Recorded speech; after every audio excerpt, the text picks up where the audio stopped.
hem Mazlum Abdi'yi hem tabii bu sahadaki durumu konuşacağız ama önce protestolarla başlayalım. Yani konuştuğumuz saatlerde bile birçok yerde protestolar var. Dün olağanüstüydü yani Avrupa başta olmak üzere. Bugün neydi Avrupa'daki durum? Ya bugün de Avrupa'nın birçok merkezinde, sadece Avrupa'da değil aslında. Kanada'da da vardı, İngiltere'de de vardı. Avrupa'nın yine birçok merkezinde pazar günü olmasına rağmen, ki Avrupa'da pazar günleri Avrupa'yı bilmeyenler için yaşamasında durduğu bir gündür. Herkesin daha çok dinlendiği bir gündür. Ona rağmen yüz binlerce Kürdistanlı Avrupa'nın çok değişik şehirlerinde alanlardaydı. Bielefeld'ten tutun işte Hannover'e kadar, Berlin'e kadar, yine Fransa'nın birçok şehrinde, Hollanda'nın birçok şehrinde, İsviçre'nin birçok şehrinde eylemler devam etti. En görkemli eylemlerden biri de tabii ki Londra'da yapıldı. Londra'da aslında ilk günden beri durmadan devam eden eylemler var. Bugünkü eylem sayısını aşağı yukarı 40 bin kişi olarak belirlediler ki bu Londra için çok çok önemli bir birazdan İlhan Sever bizimle birlikte olacak. Orayı detaylı konuşacağız ama Mahir, şunu, sen de uzun yıllardır Avrupa'da gazetecilik yapıyorsun. Bu tür yürüyüşlere veya buluşmalara, festival, nevrozlara çok tanık olmuşsun. Tanık olmuşuz birlikte. Gazetecilik yapmışız burada. Ya bu defa bu diğer yürüyüşlerden ya da işte festivallerden, nevrozlardan farkı neydi? Yani merkezde eskiden yürüyüşler yapılırdı. İşte yani merkezli yürüyüşlerde toplanan kalabalıklar bir kentte toplanıyor. Bu dönemi bir analiz edersen öne çıkan sloganlar, taleplere baktığımızda nasıl görüyorsun bu durumu? Ya bilinçli bir halk aslında yani siyaseti, Orta Doğu'yu, kendi kaderini bilince çıkartmış bir halkın tehlikelere karşı refleksi olarak okumak gerekiyor. Çok net bir şekilde böyle örgütlü yapıların çağrılarını beklemeden kendi kendini örgütleyen, kendi kendine giden, kendi güvenliğini alan, ki birçok yerde münferit olaylarda hemen tepki ortaya koyup öz savunmasını geliştirebilen bir kitleden bahsediyoruz. Muazzam bir bilinçlenme var, bir bütünlük var. Bu her şeyden önemlisi. Ulusal bir bütünlük var. 4 parça Kürdistan var. Hemen hemen Avrupa'nın en küçük şehrinden tutun en büyük metropollerine kadar bile yapılan eylemlerde kesinlikle 4 parça Kürdistan'da ve hemen hemen her parçanın da her şehrinden Kürdistanlılar bu eylemlere katılıyor. Bu anlamda muazzam bir ruh. Gerçekten yani Kobani ruhunu bir de aşan bir bütünsellikten ben bahsediyorum. Kürt halkının kendi içerisindeki bütünsellikten bahsediyorum. Muazzam bir dayanışma duygusu. İşleri kolaylaştırmak için herkesin fedakarca işte koşturup, gelip götürüp teknik olarak organize ettiği bir durumdan bahsediyoruz. Bambaşka bir durum. Yani Kürt ulusunun bir ulus olduğunu ben açıkçası bu eylemlerde gördüm. Sonuna geçmeden önce bugün Keneke'nin yaptığı bir toplantı vardı. Hiç konuşabildiniz mi bilmiyorum. Konuşamadık. Birçok bilgi de verirsen. Evet. Kürdistani Parti'nin Rojava gündeminde toplandığı bir toplantıydı ve toplantıda çok önemli bir karar çıktı. 1 Şubat Dünya Rojava'yı Savunma Günü olarak ilan edildi. Doğal olarak o 1 Şubat yani günü herhalde şu ana kadar alanlara çıkan kitlelerin ben çok daha fazla insanın çıkacağını ben tahmin ediyorum. Ya yarın da Kobani günü. Yarın da tabii Kobani'nin özgürleştirildiği gün, evet. Öyle altını çizelim. Tabii şimdi aslında Kürdistan halkının beyninde, yüreğinde bu sınırlar hiçbir zaman işlemedi. Bu sınırları özellikle oynadılar. Bu sınırlardaki, bu parçalardaki Kürtleri birbirlerine karşı kullanmaya çalıştılar, ötekileştirmeye çalıştılar ama bu hiçbir zaman halkların vicdanında, Kürt halkının vicdanında bu hiçbir zaman yer edilmedi. Doğal olarak Kürt halkı zaten birdi. Bugün o parçalanmışlığa vurgu yapmak için bu dönemde özellikle yeke geli Kürt yeke söyleminin ortaya çıkması fiiliyatta o sınırların artık tamamıyla işlevsiz hale geldiğini ortaya koyuyor. Yani daha önce de dediğim gibi mesela 90'lar 91'lerdeki Halepçe katliamında yine Bakur halkıyla Başur halkının dayanışması, yine Kobani Sarıl'dan da 4 parça Kürdistan dayanışması, yani bunun birçok örneği var. Bu sınırların Kürt halkı için aslında anlamsız olduğunu, bunların egemenler tarafından ortaya çıkartıldı. İşte bugün bu komployu Rojava Kürdistan'ın şahsında 4 parça Kürdistan'ın başına ören güçlerin yarattığı bu parçalanmışlığa, ayrımcılığa, bölmeye, böl parçala yönet taktiğine karşı Kürt halkının çok net bir duruşuydu. O anlamıyla zaten yüreklerde sürekli olan bir arzu, bir söylemdi. Bunun bugün siyasal bir talep olarak ortaya çıkması ise Kürt halkının geleceğinde aslında çok yeni bir durumu ortaya çıkartacaktır. Onu da herhalde önümüzdeki yıllarda daha net göreceğiz. Şunu da sorayım, yani önemli bir noktaya temas ettin. Tamam, birincisi sınırlar ortadan kalktı. Yani 4 parça Kürdistanlar birlikte hareket ediyor. Diasporada da aslında Kürtlerin gücünü gösteriyor. Çünkü dünyada bir kamuoyu da oluştu bu protestolarla birlikte. Bu nokta da bana göre önemli. Bunu biraz yorumlayabilir misin? Yani Diasporada Kürtler, yani diasporaların her zaman aslında ülkelerde verilen mücadeleler için çok önemli katkıları ve çoğu zaman da belirleyici rolü olmuştur. Bunun en güzel örneğini İrlanda sorununda gördük. İrlanda'da Amerika'nın arabulucu rolü üstlenip İngiltere ve İran arasında o görüşme trafiğini sağlamasının en büyük nedeni aslında İrlanda diasporasıydı. Amerika'da yaşayan İrlanda diasporasının ortaya koyduğu uzun vadeli ve deyim yerindeyse soluksuz mücadelesinin bir sonucu. Aynı şey Güney Afrika için de aslında biraz geçerli. O anlamıyla bir de Kürdistan halkının yani Kürdistan diasporasının da şöyle bir özelliği var. Tamam, belki kısmı çok az bir ekonomik sebeple buralara gelen insanlar vardı ama çoğu politik sebeplerden gelmişti. Çoğu yaşadıkları ülkelerdeki devletlerin, sömürgeci devletlerin baskılarından kaçıp buralara gelmek zorunda kalmışlardı. Zaten yani buralara gelirken politize olarak gelmiş bir topluluktu ve burada da o politize olan yanlarını hiçbir zaman unutmamışlardır. Sürekli yürekleri ülkelerle atmıştır. Çünkü bir ülkeyi birçoğu da ülkelerini kendi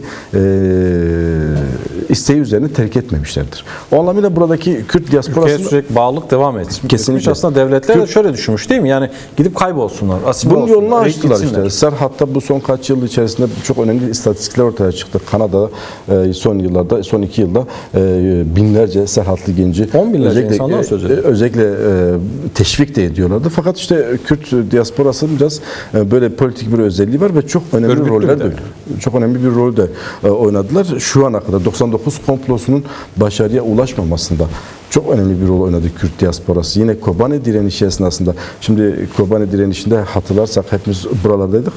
Saatlik, anlık milyonlarca insan sokağa çıkabilecek şekilde kendini örgütlemişti.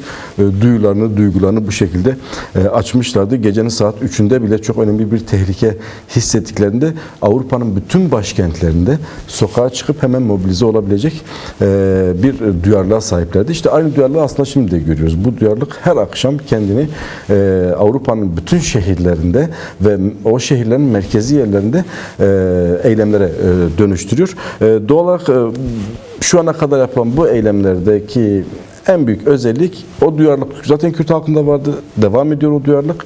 Bunun yanı sıra ise 4 parça Kürdistan'ın tek yürek olarak atması ve şimdi aslında Kürt ulusal birliği denilen o birliğin halk nezdinde sağlanmış olması olarak diyebiliriz. Şimdi bu potansiyel uluslararası toplumu da bir ölçüde harekete geçirdi. Enternasyonaller Kürtlerle birlikte yürüyor ama devletler üzerinde de hükümetler üzerinde de bir baskı oluşturuyor. Peş peşe açıklamalar da geliyor. Yani hükümetlerden de açıklamalar geliyor. Şimdi Rojava'da tehdit geçmediğine göre, Kobani kuşatması devam ettiğine göre o zaman bu bir protestoculara yani Kürt toplumuna 4 parça Kürdistan'da düşen nedir?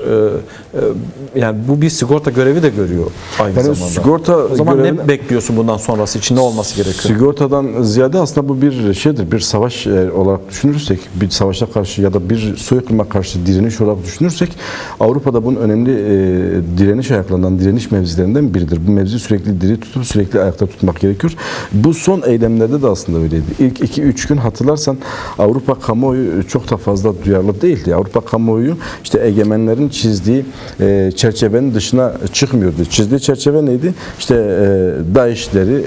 DAEŞ zamanında yaratmak istedikleri o Suni Arap iktidarına dayalı yeni Orta Doğu düzeni DAEŞ'le yapamadılar. Kobani'de yıkıldı. Bunu bu sefer getirip iktidara taşıyıp işte devlet adını koyup HTŞ ile yapmak istediler. Ve bütün aslında kamuoyu da bu yalanı sanki yutuyormuş gibi duruyordu. Bütün basın, gazeteler, işte demokratik çevreler ilk birkaç gün sessiz kaldılar. Sessiz kalmalarının en büyük nedeni eğer Kürt halkı bu eylemlere ortak olmasaydı belki bu sessizlik devam edecekti. Çünkü dünyanın birçok gücü bu yeni dizaynda biraz da anlaşmıştı. Doğal olarak kamuoylarını da ona göre yönlendiriyorlardı. İşte Kürt halkının bu eylemleri Alman resmi televizyon kanallarını da harekete geçirip bir şeyler söylemeye zorladı. Fransızlar da, İngilizleri de, İtalyanları da, Belçikalılar da, Amerikalılar da harekete geçirip bir şeyler yapmaya zorladı. Çünkü görünür dünyanın her yerinde milyonlarca insan bütün başkentlerin merkezlerinde merkezlerinde sokağa çıkmışlar ve sizin orada yarattığınız, allayıp, pullayıp vitrine koyduğunuz cellatlar ordusunun suçlarını yüzlerine haykırıyorlardı. Doğal olarak bunu çok da fazla Biraz şey mi oldu? Bir teşhir savaşı oldu aynı zamanda. kesinlikle çok net teşhis savaşı oldu ve bir de kamuoyunu da kendine getirdi. Şimdi tabii birçok boyutuyla da Kürtler aslında bu yeni düzende, yeni saldırı dalgasında mevcut durumda memnun olmayan bütün halklara da bir şekilde yol gösterdi. Şu anda sokağa çıktığınızda herkes bu yeni düzene karşı biraz öfke de sahibi. İşte Trump'ın politikaları, Rusya'nın duruşu falan filan, Orta Doğu'daki siyaset. Herkeste bir öfke var ama nasıl mücadele edeceğini de bilmiyor. Aslında Kürtler bir şekilde kendilerine olan bu saldırılarda bu insanlara karşı halkların daha büyük olabileceğini de gösteriyor ve doğal olarak da bu eylemlere Avrupalı halklardan da muazzam bir katılım, muazzam bir destek de var.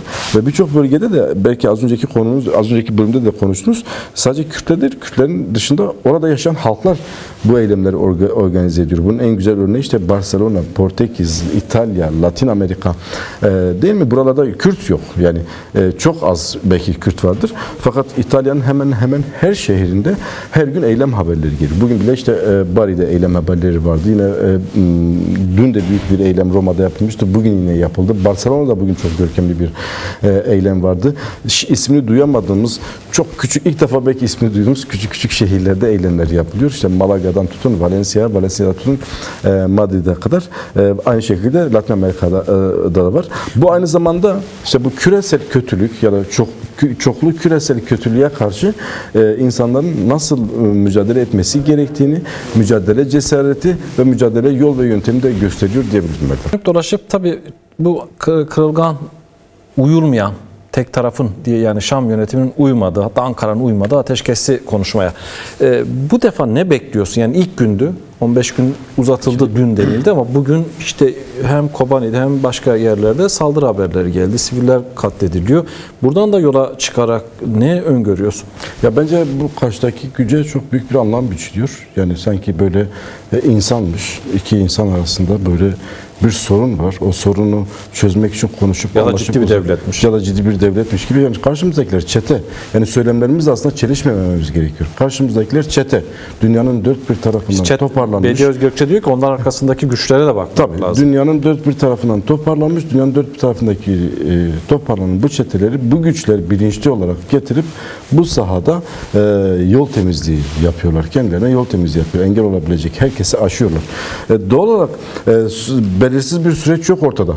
Kırılgan bir ateşkes de yok. Aslında ateşkesin kendisi de yok. Bugün çok net bir şekilde Mazlum Abdi de dile getirdi. Yani kendilerinin de buna ihtiyacı vardı. Yani biz koalisyonun talebi üzerine bu ateşkesi yaptık. Neden? Çünkü şu tehlike onlar açısından da hem HTŞ'nin kendisine hem HTŞ'nin arkasındaki güçler açısından da şöyle bir tehlike söz konusu. Benim iddiam şu, DAEŞ'le başlayan bu projeydi bu. DAEŞ'le yürütülmedi. Şu anda az önce söylediğimi tekrarlamak istiyorum. HTŞ'ye bir devlet hediye edip devletli bir çete sürüsüyle bu işi yapmaya çalışıyorlar. DAEŞ nerede yenildi? DAEŞ Kobani'de yenildi. Şimdi HTŞ projesini de çökmesinden korkuyorlar. HTŞ projesinin çökmesinden korktukları için eşittir DAEŞ yani. Tam işte HTŞ bu şu andaki hamlelerinin ellerinde patlamaması için Kürtlerle bir şekilde Kürtlerin öfkesini almadan ya da işte o Kürtlerin o birlik, dünyaya yayılan eylemleri, bütün dünya kamuoyunu harekete geçiren işte Kobani sürecini hatırlayalım. O süreci yaşamamak için aslında biraz da zamana oynuyorlar. Yani insanlara alıştırmaya çalışıyorlar. Zamana oynayıp yine hedeflerine ulaşmaya çalışıyorlar. Doğal olarak aslında süreç hiç belirsiz değil. Süreç ilk başladığı günden bugüne kadar da çok tehlikeli bir süreçtir. Temel hedefleri vardır. Hedefleri çok nettir. Orta Doğu'da dediğim gibi yeni bir iktidar kurulurken, yeni bir güce dayalı bir iktidar kurulurken önüne gelebilecek herkesi silip süpürmektir. Bugün Kürtlerdir söz konusu olan ya da Kürtlerin Rojava parçasıdır. Yarın bütün Kürdistan'dır. Başarılı Kürdistan'dır bunun hedef. Sadece Kürtler de değildir. Yine Şii halklardır. Yine Feyli halklardır. Yine Ezidi halkıdır. Doğal olarak bu tehlikeyi, bu tehdidi bu şekilde görmek gerekiyor. Eğer bugün kısmi ateşkesler yapılıyorsa tabii ki burada direnişin çok belirleyici bir rolü olduğunu ben düşünüyorum. Bu sadece Mazlum Abdi'nin de sen aslında sordun da o konuya henüz giremedik. Mazlum Abdi'nin anlattığı başlıklar Oradan devam et istersen. çok önemli devam mesajlar var. Birbirine bağlı. Çok net olarak bazı şeyleri halkın karşısına geçip çok açık bir şekilde şu temkinli yaklaşıyor. Sürece çok açık ve net, o da altını koyarak temkinli yaklaşıyor. Garanti altına alınmış hiçbir şey yok. Kendisi de bunu söylüyor. Zaten söylemesine bile gerek yok. Kürt halkı zaten bunu görüyor. HTŞ'nin ortaya çıkış hikayesini Kürt halkı çok iyi biliyor. Bırakalım onu, pratikte 6 Ocak'tan bugüne kadar yaşananları sık sık dile getirdik. Kaçıncı bozuldu ateşkes diye. Doğal olarak süreç çok nettir. O sürecin hassasiyetini kesinlikle göz ardı etmemek gerekiyor. Şu anda en kötü senaryo işte Kobani 4 parçası çevrilmiş. 3 parçasını HTŞ, diğer tarafı da HTŞ'nin patronu olan Türk Devleti tarafından çevrilmiş. Oradaki çocuklar soğuktan ölüyor. O insanların temel yaşam kaynaklarına ulaşılabilmesi için bile mücadeleyi yarım santim bile geri çekmemek gerekiyor. O duyarlılığı sürdürmek gerekiyor. Şu ana kadar o duyarlılık çok önemli sonuçlar elde etti. Özellikle 4 parça Kürdistan'da, Rojava'da, belki de Rojlat'ta, bilmiyoruz, Rojlat'ta şu anda iletişim kesik olduğu için çok fazla bilmiyoruz ama Rojlat'ta örgütler, kurumlar, bireyler, şahsiyetlerine de açıklaması vardı. Avrupa'daki bu eylemler önemli bir sonuç elde etti. Birincisi dünya vicdanına bu işe sahip çıkmasına yol açtı. Peş peşe siyasetçilerden açıklamalar geldi. Fransız devlet yetkililerine tutun İsviçre'ye, Almanlara, işte Avrupa Birliği'nden Yeşil Sol grubuna vesaire vesaire. Avrupa'daki, Amerika'daki birçok senatöre açıklamalar yaptırdı ve kamuoyu bunu yazdı. Basın bunu görünür kıldı. Basın bunu gördükçe karşı taraf korktu. Dediğim gibi projelerinde patlamasından korkuyorlar. Doğal olarak o duyarlılığı gerçekten çok net bir şekilde sürdürmek gerekiyor. Bunun karşıdaki gücün eğer kirli devletlere dayalı, çıkarlara dayalı kirli ittifakları varsa da Kürt halkının birincisi kendi birliği, kendi ittifakı, kendi duruşu ve diğer halklarla kurduğu dayanışma köprüleri vardır. O köprüler bence bütün bu ittifaklardan daha güçlüdür.